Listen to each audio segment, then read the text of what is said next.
The soil from the cemetery was still clinging to my shoes when I pulled into my parents' driveway. I hadn't come for comfort. I came because there were things to say, practical things. After the funeral, Daniel's lawyer had read the will in a quiet office that smelled faintly of paper and polish. 3 apartments, a house by the sea. Everything in my name. The words had sounded unreal next to the word widow. I stood at the front door longer than I needed to. Through it, I heard my mother's voice from the kitchen. "She won't know what to do with all that," she said. "Not in this state," my father answered. Calm and certain. "We'll guide her. At least get 1 apartment transferred. She shouldn't be handling property alone right now." My sister's voice followed lighter. I could move into 1. Temporarily. It would help her and it wouldn't sit empty. A pause. "We just have to approach it gently," my mother said. "She's vulnerable. She'll lean on whoever feels steady." The word vulnerable made something inside me go still.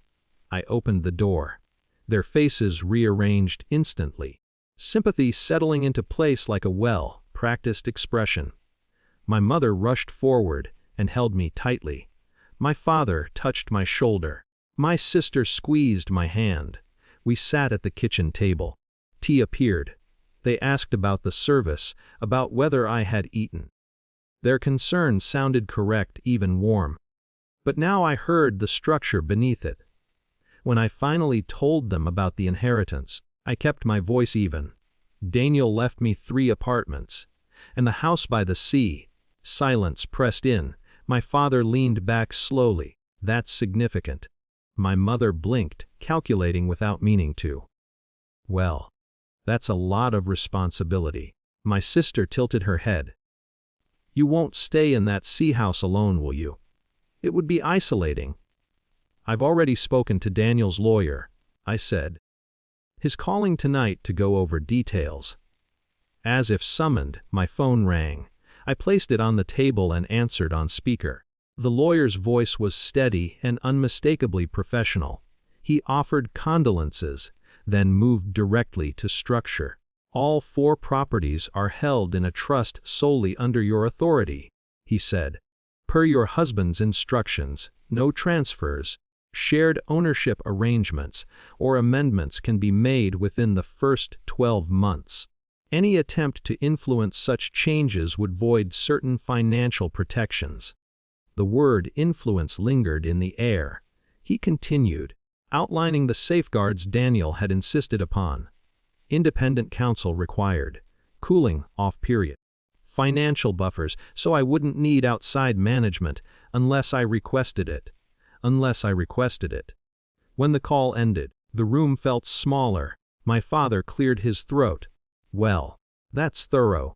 My mother folded her hands. "Of course, we only want what's best for you." "I know," I said quietly. And I did know. They believed they were being practical, protective even. But I also knew what I had heard before walking in. The assumption that grief had made me malleable. That loss had reduced me to something that needed steering. "I'm going to stay at the sea house for a while," I said. "Alone." My sister frowned faintly. "Are you sure that's wise?" "Yes."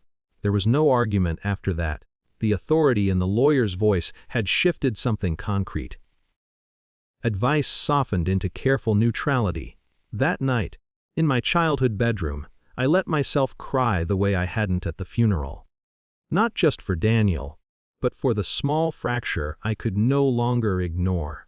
For the realization that love and leverage can exist in the same sentence. A week later, I moved to the sea house. It was colder than I remembered. The wind pressed hard against the windows at night. The rooms echoed. But the silence there was clean. It didn't calculate my vulnerability. My parents called often at first. Their tone was gentler now, cautious. They asked how I was managing. If I needed anything. I told them I was fine. I never mentioned what I had overheard. I didn't need to. The boundaries were already in place, written into legal language, reinforced by distance. Grief still arrives in waves. Some mornings I wake reaching for a man who isn't there. The properties don't soften that loss, but they do something else. They remind me that Daniel knew I would need space to stand on my own. I am still broken in places, still uncertain about what comes next, but I am no longer someone to be managed, and for now, that is enough.